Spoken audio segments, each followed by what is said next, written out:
Students, आज हम class 5th की मैथ्स का topic expanded form of large numbers and writing numbers in words की वर्कशीट सॉल्व करेंगे।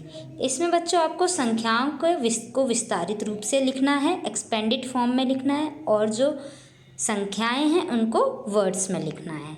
ठीक है बच्चों, तो चलिए अब शुरू करते हैं। अम्मी की मदद।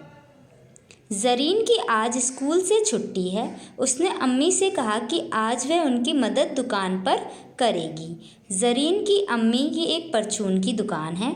अम्मी बेहद खुश हो गईं। उन्होंने कहा, ठीक है, आज तुम मेरा हिसाब किताब एक कॉपी में साथ के साथ लिख देना। इससे मुझे शाम को देर तक रुककर हिसाब नहीं करना पड़ेगा। ज़रीन ने कहा, बिल्कुल सही, और जो समय बचेगा उसमें भी बाजार की सैर कर लेंगे। जब ज़रीन हिसाब करने बैठी तो उसने देखा गल्ले में सभी अलग अलग तरह के नोट आ रहे थे, जिन्हें उसने कुछ इस तरह से गिनना शुरू किया। अब बच्चों, एक तरह के तो नोट आएंगे नहीं, कोई कुछ खरीदता है, कोई कुछ, तो सभी अलग अलग तरह के नोट्स हो सकते हैं, तो इसलिए आपको उन्हें जोड़ना आना चाहिए। तो देखिए उसने कैसे नोट्स देखे।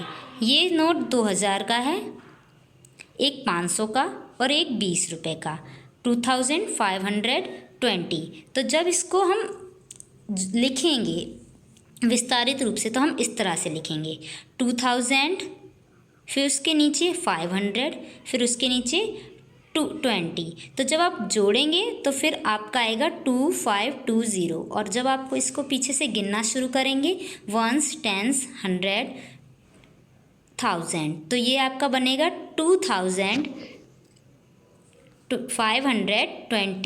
रुपीज़, और आप इसको इसी तरह से लिखेंगे। तो आपको हमेशा ये ध्यान रखना है, जिस नोट के या जिस संख्या के बाद जितने ज़ीरो हों तो वो संख्या उतने ही नंबर्स बाद आनी चाहिए जब उसको आप विस्तारित रूप से लिखेंगे। जैसे 2000 रुपये के आगे 3 ज़ीरो हैं, तो जब आपने आंसर लिखा 2520, तो जो 2 है 2000, वो पीछे से जब आप लेफ़्ट साइड से गिनना शुरू करते हैं वो 3 संख्याओं के बाद आया है, इसलिए ये चीज़ ध्यान रखें। जैसे 500 है, उसके आगे 2 ज़ीरो हैं, तो वो लास्ट में 0 और 2 फिर 5 आया, यानी 2 संख्याओं के बाद आया है।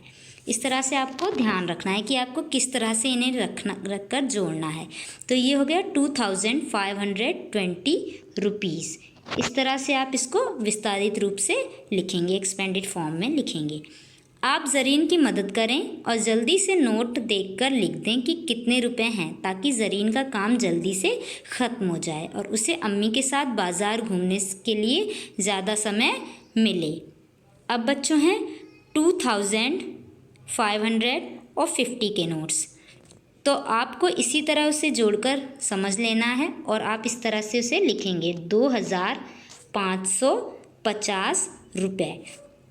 इंग्लिश में लिखेंगे 2550 रुपीज़। इसी तरह के मैंने लिख दिए हैं, अब आपको खुद से करने हैं।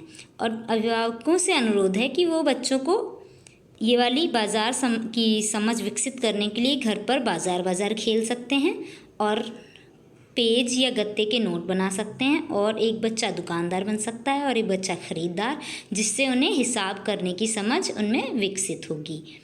ठीक है बच्चों, तो आप ऐसे ही प्रश्न हल कर सकेंगे इस वर्कशीट को देखने के बाद।